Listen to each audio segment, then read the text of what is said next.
السلام علیکم رحمۃ اللہ وبرکاتہ۔ ریاست بہار میں مجلس اتحاد المسلمین کی بڑھتی ہوئی مقبولیت کا اندازہ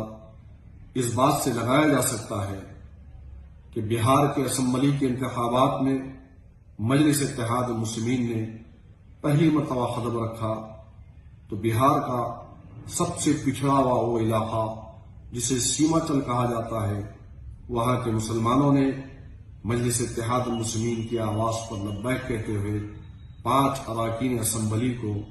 چن کر دیا، انہیں جتایا، اور نہ صرف سیمانچل بلکہ پورے بہار کی آواز مجلس اتحاد المسلمین بنی، اور ہر مسائل پر مجلس اتحاد المسلمین نے آواز اٹھائی، اور یہی ڈر اور خوف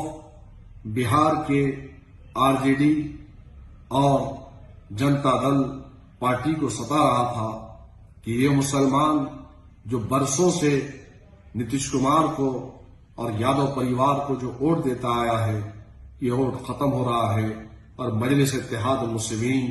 مسلمانوں کی بے باک آواز بن رہی ہے۔ اور یہی ڈر اور خوف کی وجہ سے مجلس اتحاد المسلمین کو ختم کرنے کے لیے سب سے پہلا اقدام یہ کیا گیا کہ جیتے ہوئے 5 اراکین اسمبلی میں سے 4 کو خرید کر، یہ لوگ سمجھ رہے تھے نتیش کمار اور RJD کا صدر یہ سمجھ رہا تھا کہ مجلس کا خاتمہ ہو گیا، لیکن بہار کے مسلمانوں نے یہ بتایا کہ 4 غداروں کے جانے کے بعد بھی مجلس اتحاد المسلمین قائم و دائم رہے گی اور اسی طرز پر کام کرے گی، اور الحمدللہ محبان مجلس نے کام کرنا چالو کیا اور کام بھی کر رہے تھے۔ تو اس کے بعد مجلس کے بڑھتے ہوئے قدموں کو روکنے کے لیے بہار کے صدر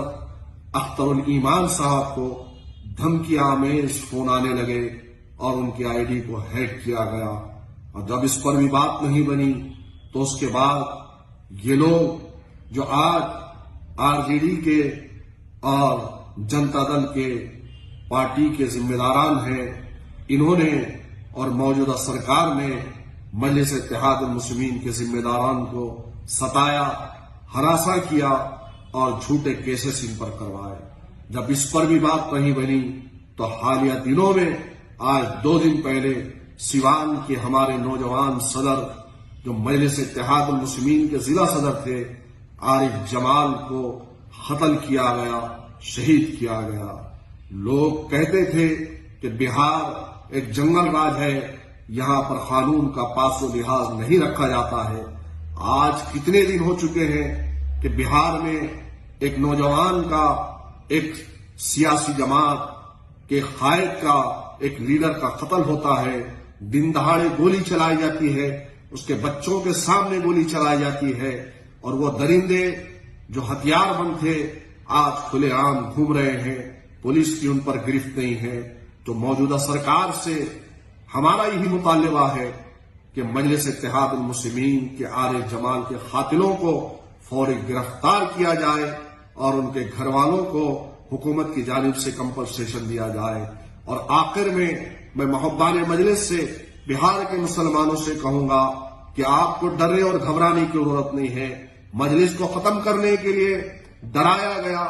دھمکیاں دی گئی، مجلس کو ختم کرنے کے لیے خریدنے کی ناکام کوشش کی گئی، اور اس پر بات نہیں بنی تو آخرکار ہمارے عارف جمال کو قتل کیا گیا۔ لیکن گھبراؤ مت میرے پیارے بہار کے مسلمانوں، یہ انقلاب کی آمد ہے اور ایک دن وہ آئے گا انشاءاللہ تعالی۔ اللہ تمہارے صبر کو، اللہ تمہاری شہادت کو رائے گا نہیں کرے گا، اور ایک دن آپ خود اپنی آواز بن کر اپنے مسائل کی ترجمانی کریں گے۔ خدا حافظ، شکریہ۔